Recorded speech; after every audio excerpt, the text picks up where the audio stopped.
Hello, it's Simon with WTI. And sometimes you need things like this in your life. It is a 120 millimeter fan meant for personal computers. However, you can use it in various other ways.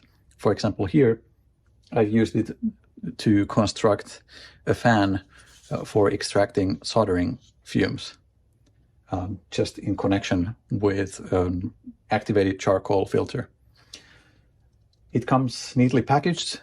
It's very easy to install. It has the 4 standard holes in the corners for screws, and it works with any voltage up to 12 volts. In this case, I have it connected to a bench power supply. So let's see. And here's one of the features I like most about it. It is very, very quiet. You can barely hear it operating, and it is already fully on. And you can even feel the breeze behind it. So if you need a PC fan, or if you need it for any other purpose, this is very versatile.